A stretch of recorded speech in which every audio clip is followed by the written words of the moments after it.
सपा छोड़ भाजपा में शामिल हुए ऊंचाहार विधायक डॉक्टर मनोज कुमार पांडे।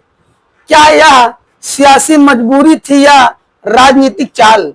सियासत का पांडे राज, ऊंचाहार की विषाद पर नई चाल। नमस्कार, आप देख रहे हैं आरबी न्यूज और मैं हूं आपके साथ मनोज मौर्य।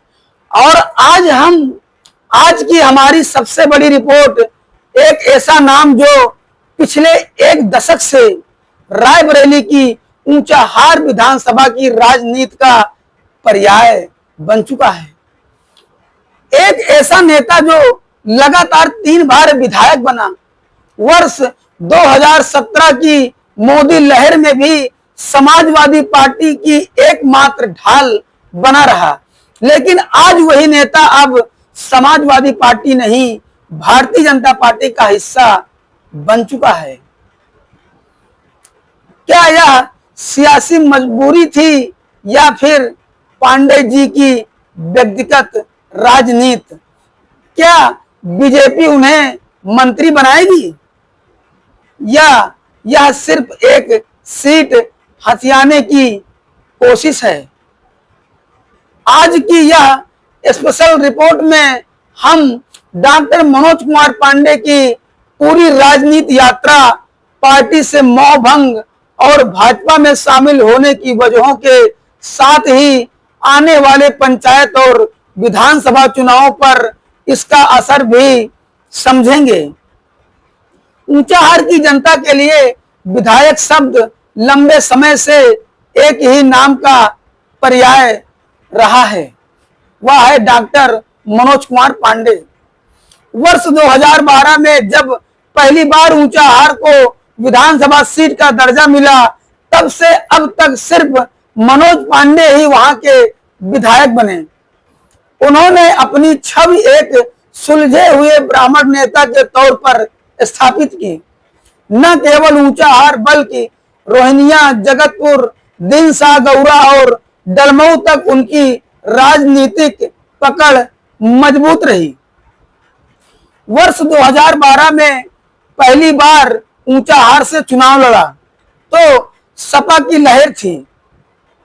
मनोज पांडे को मिले 61,930 वोट और बसपा के उत्कृष्ट मौर्य को 62,348 वोट। जीत मिली लेकिन सिर्फ 2582 मतों से। वर्ष 2017 के विधानसभा चुनाव में जब सपा को पूरे रायबरेली से सफाया हो गया, तब अकेले ऊंचाहार में मनोज ने पार्टी की लाज बचाई।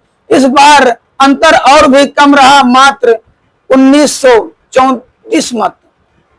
वर्ष 2022 में भाजपा ने प्रदेश महामंत्री अमरपाल मौर्य को उतारा, नारा था अभी नहीं तो कभी नहीं, लेकिन एक बार फिर मनोज ने बाजी मार ली। इस बार 6621 वोटों से जीत दर्ज की। लेकिन राजनीति में सिर्फ जीत ही सब कुछ नहीं होती। मनोज कुमार पांडे भले ही जनता के चहेते रहे हों, पर सपा हाईकमान के साथ उनके रिश्ते धीरे धीरे तल्ख होते चले गए। वर्ष 2022 के विधानसभा चुनाव से पहले टिकट को लेकर अंदर खाने भारी खींचतान चली। जब स्वामी प्रसाद मौर्य सपा में आए तो ऊंचाहार की सीट पर भी असमंजस बढ़ गया। पार्टी के भीतर मनोज को हाशिए पर डालने की कोशिश हुई। इसके बाद विधान परिषद चुनाव में जब उन्होंने भाजपा प्रत्याशी के पक्ष में क्रॉस वोटिंग की, तब सपा नेतृत्व भड़क गया।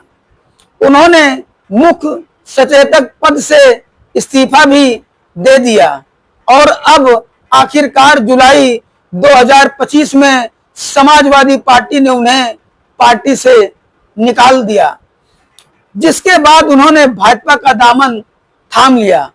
अब सवाल उठता है, क्या भाजपा डॉक्टर मनोज पांडे को सपा को कमजोर करने के लिए अपने पाले में लाई है या वाकई में भविष्य में कोई बड़ा पद देने की तैयारी है?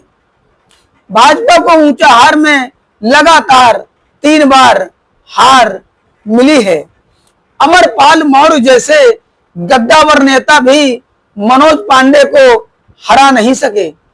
ऐसे में भाजपा के लिए यह राजनीतिक तौर पर बेहद अहम सीट है। मनोज के आने से भाजपा को न सिर्फ ब्राह्मण वोट बैंक में सेंध लगाने का मौका मिलेगा, बल्कि रायबरेली में सपा के किले को धक्का लगेगा। लेकिन यह बात भी उतनी ही सच है कि भाजपा के पुराने कार्यकर्ताओं में असंतोष है। उनका कहना है, जब संघर्ष के वक्त हम थे तो अब मौका परस्त नेता क्यों? मनोज कुमार पांडे के भाजपा में आने से रायबरेली की राजनीति में कई स्तरों पर बड़ा असर पड़ेगा। ऊंचाहार विधानसभा का समीकरण बदल सकता है। मनोज के पास हर जाति, वर्ग और वर्ग विशेष में जनाधार है। भाजपा को ब्राह्मण चेहरे की तलाश लंबे समय से थी। यह तलाश पूरी हो चुकी है। सैनी, हरचंदपुर, बछरावा और सदर विधानसभा भी प्रभावित होंगे। साथ ही कई सीटों पर ब्राह्मण और ओबीसी समीकरण नए सिरे से बनेंगे। भाजपा को क्षेत्रीय सपा गढ़ों में सेंध लगाने में मदद मिल सकती है। पंचायत और लोकसभा चुनाव पर भी असर पड़ेगा। यदि मनोज को मंत्री पद मिलता है या उन्हें बड़ा दायित्व दिया जाता है तो भाजपा को जिला स्तर पर भी मजबूती मिलेगी। सपा को रणनीति बदलनी होगी। अब सबसे बड़ा सवाल, क्या भाजपा उन्हें मंत्री बनाएगी? उनकी प्रोफाइल मजबूत है। 3 बार के विधायक हैं, पूर्व राज्य मंत्री भी रहे हैं। भाजपा में 2000 में अध्यक्ष पद का अनुभव भी उनके पास है। लेकिन भाजपा का आंतरिक समीकरण उन्हें तुरंत कोई बड़ा पद देने के पक्ष में दिखाई नहीं देता है। पार्टी पहले संगठन में उनकी भूमिका देखेगी, फिर कोई निर्णय लेगी। सीधा मंत्री बनाना कार्यकर्ताओं में रोष पैदा कर सकता है। तो कुल मिलाकर अब ऊंचाहार की राजनीति में एक नई पारी की शुरुआत हो चुकी है।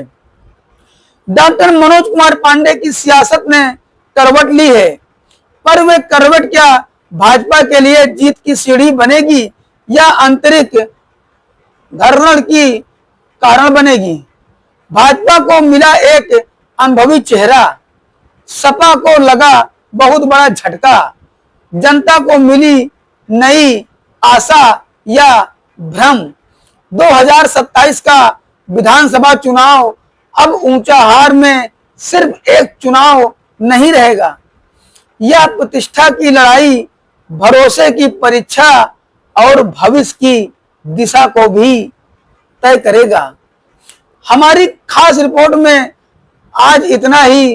राजनीति में सिर्फ विचारधारा नहीं, बल्कि व्यक्ति की विश्वसनीयता, जनता से जुड़ाव और विकास का ट्रैक रिकॉर्ड मायने रखता है। डॉक्टर मनोज कुमार पांडे अब भाजपा में हैं, पर क्या वे ऊंचाहार में भाजपा को जिताने में कामयाब होंगे? क्या सपा कोई नया चेहरा मैदान में उतारेगी? यही सवालों के साथ हमें दीजिए इजाजत। देखते रहिए आरबी न्यूज ऊंचाहार। हर खबर सबसे पहले, सबसे विश्वसनीय।